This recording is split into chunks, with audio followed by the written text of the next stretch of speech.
Now we will discuss question number, this is question number 10th. Okay, question 10th क्या है हमारा, Aman's age is 3 times.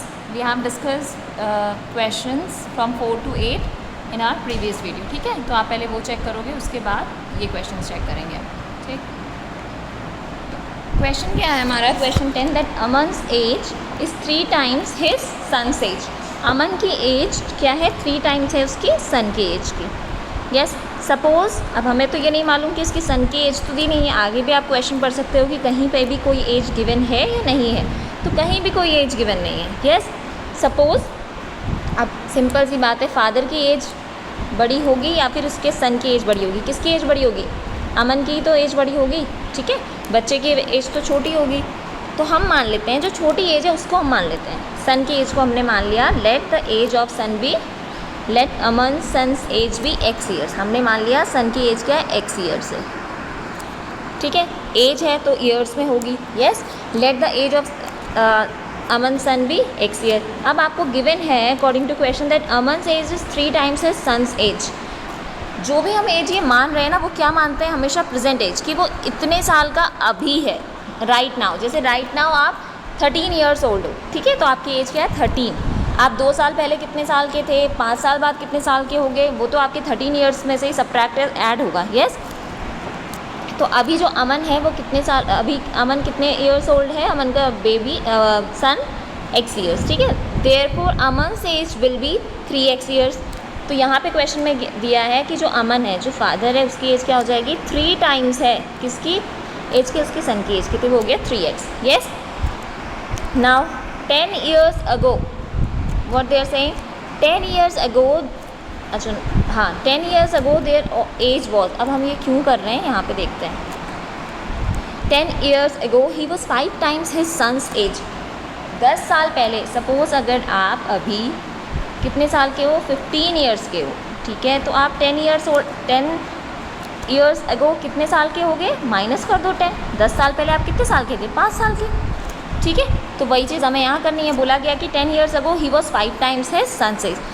तो 10 साल पहले सन की एज क्या होगी, x माइनस 10, एंड अमन की एज क्या होगी, अमन के सन की एज तो होगी x माइनस 10, और जो अमन की एज है वो होगी 3x माइनस 10. जो भी उसकी प्रेजेंट एज है उससे हम 10 को सब्ट्रैक्ट कर देंगे. Yes, now according to question find their present age. Now what we have to find the present ages. मतलब अगर हमें x मिल जाए, तो आपने देखा कि हमारा सिर्फ वेरिएबल जो चल रहा है हर जगह x चल रहा है, हमने कुछ और नहीं माना है, क्योंकि हम जो पढ़ रहे हैं वो क्या है, linear equation in only one variable. तो यहाँ तक हमें क्वेश्चन समझ में आ गया. According to question 10 years ago Aman's age is equals to 5 times of Aman son age 10 years ago. तो ये है कंडीशन. पहले तो हमने फाइंड आउट कर ली कि इसकी 10 साल पहले एज क्या है दोनों की. ठीक है, अब बोला जा रहा है कि जो he was 5 times his son's age. ठीक है, तो यहाँ पे हमने लिख लिया 10 years ago अमन्स एज. ठीक है, 10 साल पहले जो अमन की एज है वो क्या है, 5 times है उसकी पापा की एज की. तो we have written 3x minus 10. कौन है ये, फादर की एज क्या है 10 साल पहले, 5 times ऑफ सन की एज. यस, यहाँ पे आप पढ़ सकते हो. ठीक है, चलो अब now what we have to do, we have to solve this. Solve करने का क्या तरीका है, जो लिखा है एज इट इज़ रहने दीजिए. सबसे पहले हमें क्या करना होता है, ओपन करना होता है ब्रैकेट. यहाँ पे कोई ब्रैकेट नहीं है, यहाँ पे ब्रैकेट है. क्यों है, क्योंकि 5 times बोला था किसकी एज का, अमन के सन की एज का, तो वो तो ब्रैकेट में जाएगा ही ना, पूरी एज है. तो 5x minus 5 10s are 50, bracket open. Now 3, इस चीज़ को बहुत ध्यान से समझोगे, मेन यही है जो आपको समझना है. ये 5 कहाँ से आया, जब ओपन किया ब्रैकेट तो ये 5x माइनस 50 कहाँ से आया. तो आई एम एक्सप्लेनिंग ना, जब आप 5x माइनस 10 को ओपन करोगे ब्रैकेट तो क्या आएगा, 5 का x से मल्टीप्लाई 5x, 5 का 10 से मल्टीप्लाई, माइनस पहले से था वही साइन लगेगा, दिस इज़ 50, क्योंकि हम माइनस के 10 से मल्टीप्लाई कर रहे हैं भाई को, तो माइनस का ही 50 आएगा ना. चलिए नाउ अब ये हमने सॉल्व करना सीखा है, जब हमारे पास LHS में भी वेरिएबल हो और RHS में भी वेरिएबल हो तो हम क्या करते हैं, एक साइड में वेरिएबल को ले आते हैं। चलिए यहाँ पे 5x है, हम यहाँ ले आते हैं तो ये माइनस में हो जाएगा। यहाँ पे हमारे पास पहले से -50 है और ये माइनस का 10 है, यहाँ जाएगा तो प्लस का 10। नाउ 3x माइनस 5x कितना हो गया, -2x। This is -40।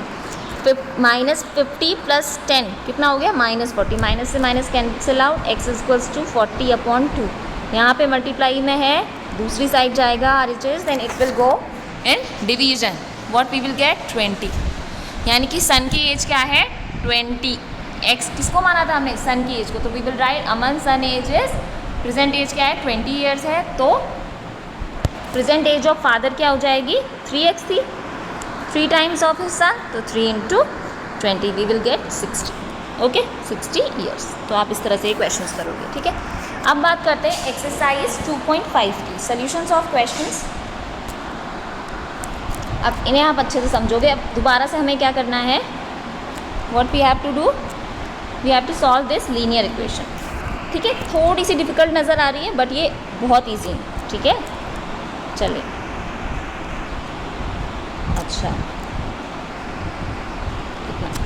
नाउ क्या हमें दिख रहा है, x/2 minus 1/5 is equals to x/3 plus 1/3। तो सबसे पहला तरीका क्या है, आपको दिख रहा है इस टर्म में भी वेरिएबल आ रहा है x और इस टर्म में भी वेरिएबल आ रहा है नहीं आ रहा है, फर्स्ट टर्म में और इसमें, ठीक है। तो हमें क्या करना है, इन दोनों को पास में रखना है, एक ही साइड में रखना है। या तो आप इसको यहाँ ले जाइए या तो आप इसको यहाँ ले जाइए, एक काम करना है आपको, ठीक। तो हम क्या करते हैं, इस वाले टर्म को यहाँ ले जा लेते हैं, ठीक है।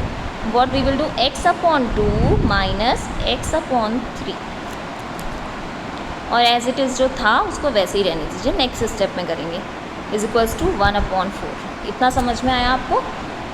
तो हमने बस क्या किया, इस टर्म को हम यहाँ ले गए, वो भी क्यों ले गए, जिससे क्या हो, हम इनको सॉल्व कर पाएँ। वेरिएबल वाले टर्म एक पास और जो ये कांस्टेंट टर्म है इनको भी हम एक पास कर लेंगे। तो नेक्स्ट स्टेप में हम क्या करेंगे, x/2 माइनस x/3 ये एक साथ हो गए, इज इक्वल्स टू 1/4 प्लस 1/5।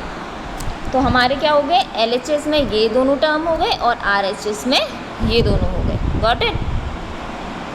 तो अब हम क्या करेंगे, देखिए यहाँ तक हमने कर लिया था, यस।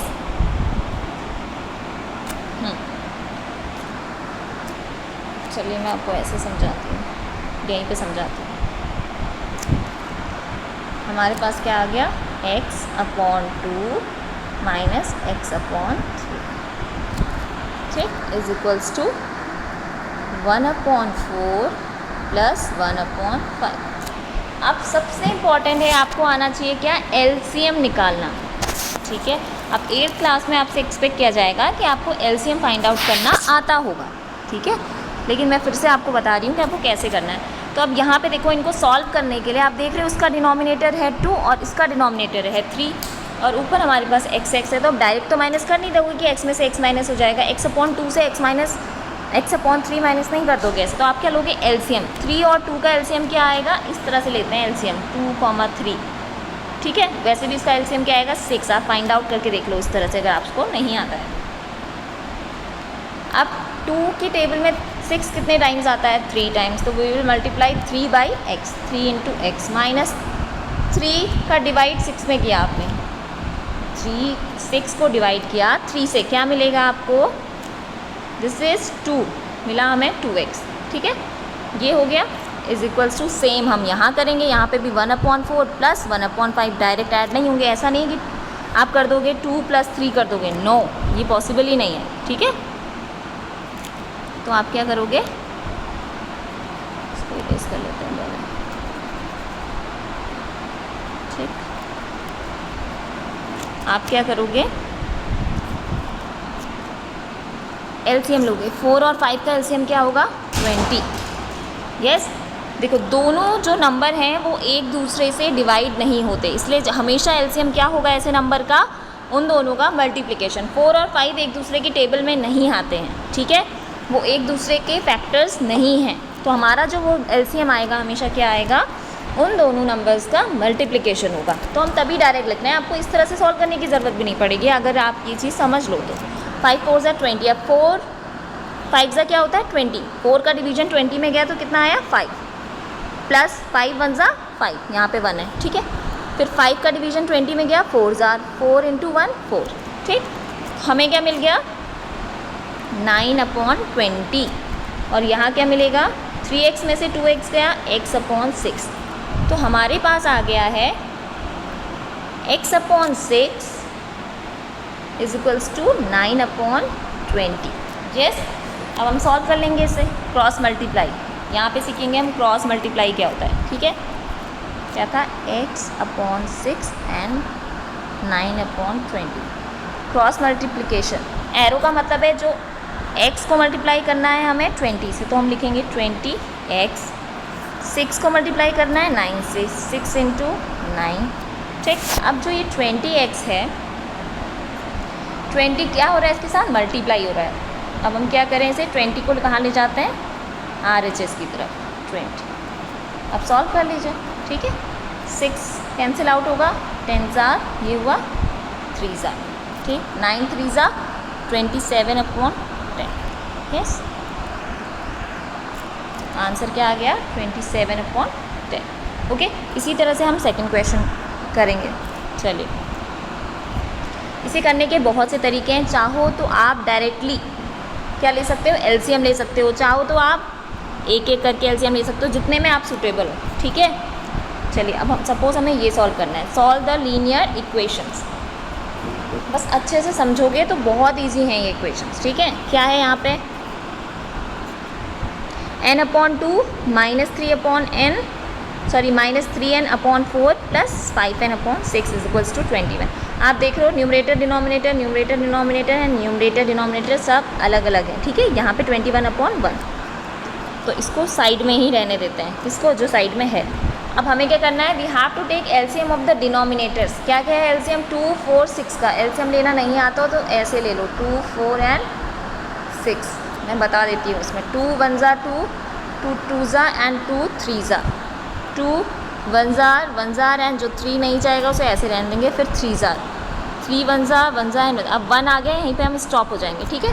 अब इन तीनों को मल्टीप्लाई कर दो, वो आपका एलसीएम है इन तीनों नंबर्स का। 2 2 ज़ा 4, इस तरह से 2 2 ज़ा 4 इंटू 3 4 3 ज़ा 12, तो एलसीएम क्या आ रहा है हमारा 12 आ रहा है। Got it. और जिसको डायरेक्टली करना आता है देन वेरी नाइस, ठीक, आप फाइंड आउट कर सकते हो क्योंकि 3 नंबर्स हैं। चलिए, अब क्या है LCM of the denominators 2 4 and 6 is 12, ठीक है। अब हमने एलसीएम लिया है तो किसी वजह से लिया है ना, तो चलिए अब हम यूज़ करते हैं इस एलसीएम को। तो यहाँ पे हमें क्या करना है, देखिए हमने ले लिया एलसीएम कि अब सबके पास क्या होगा 12 होगा। यहाँ पे 21 रहने दो, जो पहले से 21 था। इन तीनों के डिनोमिनेटर का हमने ले लिया एलसीएम, ठीक। अब 2 की टेबल में 2 का डिवाइड करो 12 में, या फिर समझो 2 की टेबल में 12 कब आता है 6 टाइम्स आता है, तो आ गया 6n, मल्टीप्लाई कर रहे हैं हम, ठीक है। माइनस साइन पहले से था तो इसलिए माइनस लगा दिया। 4 की टेबल में 12, 4 3 ज़ा, और 3n पहले से था तो हमने लिख दिया 3n, मल्टीप्लाई होगा। प्लस 6 की टेबल में 12 कब आता है, या फिर 6 को अगर 12 से डिवाइड करोगे तो क्या आएगा, 6 2 ज़ा 12, तो 2 आया, इंटू 5n पहले से है 5n। Got it.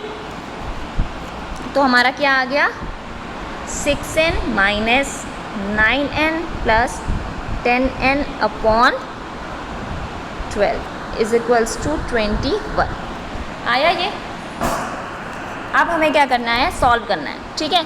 तो देखो यहाँ पे सिर्फ 12 नज़र आना ना, होल अपॉन में इस 12 को हम क्या कर सकते हैं, क्रॉस मल्टीप्लाई करेंगे अगर, ठीक, क्रॉस मल्टीप्लाई कर रहे हैं। यहाँ पे क्या है 21 के नीचे कुछ नहीं है डिनोमिनेटर में, means that we have 1 here. Got it. हमें क्या मिल जाएगा अब, this 6n minus 9n plus 10n into क्या हो गया, पहले से था हमारे पास यहाँ पे क्या था 21 था, 6n minus 9n plus 10n is equals to 21 into 12। जब आप 21 को 12 से मल्टीप्लाई करोगे, जो यहाँ पे एलसीएम था वो वहाँ जा चुका है, तो आपको मिलेगा 252। अब सॉल्व कर लेते हैं किसे, इसे। 6n minus 9n plus 10n is equals to 252। अब 6 से 9 सब्ट्रैक्ट करना है, 9 से 6 नहीं सब्ट्रैक्ट करना है, डिफरेंस है उसमें। क्या मिलेगा? जब छोटे नंबर से बड़े नंबर को सब्ट्रैक्ट करते हैं तो माइनस का साइन आता है, ठीक है। और वैसे भी साइन हमेशा बड़े नंबर का लगता है, तो आप माइनस लिख दो। अब 6 प्लस माइनस क्या होता है? माइनस। तो कितना आ जाएगा? 3n plus 10n is equals to 252। इन दोनों को सॉल्व करोगे प्लस माइनस, माइनस होगा माइनस, लेकिन साइन किसका आएगा? प्लस का, क्योंकि 10 क्या है? बड़ा है 3 से। तो क्या आ जाएगा हमारे पास? 7n is equals to 252। अब इतना आ गया, क्या होगा? n equals to 252। n is equals to 252 upon 7। क्यों? क्योंकि यहाँ पे 7 इसके साथ कैसे है? मल्टीप्लाई में है। तो वो जब अपनी पोजीशन चेंज करेगा, राइट हैंड साइड जाएगा, तो साइन चेंज करेगा कुछ ना कुछ, ठीक है। तो प्लस माइनस तो हो नहीं जाएगा, मल्टीप्लाई डिवाइड में चेंज होता है, मल्टीप्लाई और प्लस माइनस, माइनस प्लस, ठीक है, यही चलता है।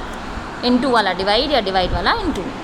तो क्या हो गया? 7 से कट करोगे कितना आया? 36। तो आपको n की वैल्यू क्या मिल गई? 36। यस ना, इसी तरह से आप सॉल्व करोगे आगे के क्वेश्चंस। ओके, जहाँ पे भी कुछ नहीं है वहाँ पे क्या है? 1 है। यस, ठीक है। लाइक ये क्वेश्चन है, इसको समझते हैं, ठीक है। x minus 5 upon 3 is equals to x minus 3। बहुत अच्छा क्वेश्चन है। तो आप देख रहे हो कि होल अपॉन में, ऐसा तो नहीं है कि x अपॉन 3 है। इसका मतलब क्या होता है ये समझो पहले तो। इसका मतलब है कि x माइनस 5 होल अपॉन क्या है? 3। मतलब x के नीचे भी 3 है और 5 के नीचे भी 3 है, डिनोमिनेटर में दोनों के 3 है। और सेम हम यहाँ पे समझ सकते हैं, ठीक है। तो जब ऐसा होगा तो आप डायरेक्ट क्या कर सकते हो? क्रॉस मल्टीप्लाई कर सकते हो। क्रॉस मल्टीप्लाई मतलब जो ये टर्म है x minus 5 3 is equals to x minus 3 upon 5, cross multiply मतलब जो ये पूरा है वो यहाँ मल्टीप्लाई होगा इसके साथ, नीचे वाले के साथ, यहाँ का जो ऊपर वाला है वो यहाँ मल्टीप्लाई होगा। Got it? तो कर लेते हैं। x माइनस 5 का मल्टीप्लाई किससे हो रहा है? इस 5 से, तो लिख दिया 5 आगे। और x माइनस 3 का मल्टीप्लाई हो रहा है 3 से, this is x minus 3। Yes, अब हम करेंगे क्या? ओपन करेंगे हम ब्रैकेट को। यही है सॉल्व करने का तरीका, ठीक है। 5 का x में मल्टीप्लाई 5x, ठीक। 5 का 5 से मल्टीप्लाई, साइन पहले से माइनस था, माइनस लगा दिया, this is 25 is equals to 3 का x में मल्टीप्लाई 3x, ठीक है। माइनस माइनस ऑलरेडी था यहाँ पे, 3 3 सा 9। अब हम इसे सॉल्व कर लेंगे, ठीक। हमारे पास ये आ गई ना, ये इक्वेशन तो आई गई थी, इसको भी हमने सॉल्व कर लिया था। क्या आ गया था? 5x minus 25 3x minus 9। अब अगेन जैसे हम इक्वेशंस एक्सरसाइज 2 में, ठीक है, 2.2 2.3 में सॉल्व करते आए, जब दोनों साइड वेरिएबल हो तो वेरिएबल को एक साइड ले लो। तो 5x माइनस 3x और जो कांस्टेंट है नंबर्स उनको एक साइड ले लो, प्लस 25, ठीक। कितना आ गया? 5 में से 3 सब्ट्रैक्ट होगा तो 2x। यस, 25 से 9 सब्ट्रैक्ट हुआ, प्लस का होगा, दैट इज 16। क्या मिला हमें? हमें मिल गया 2x इज इक्वल्स टू 16। अब x is equals to 16 upon 2। मैं बहुत बार बता चुकी हूँ कि 2 यहाँ पे डिवाइड में कैसे गया, क्योंकि यहाँ पे ये मल्टीप्लाई में है। हमें तो x को हमारा मकसद यही है कि हमें x की वैल्यू चाहिए, हमें x को अकेला छोड़ना है LHS में, बस। ये रहा आपका आंसर, ठीक है। आगे के क्वेश्चंस आप खुद ट्राई करोगे।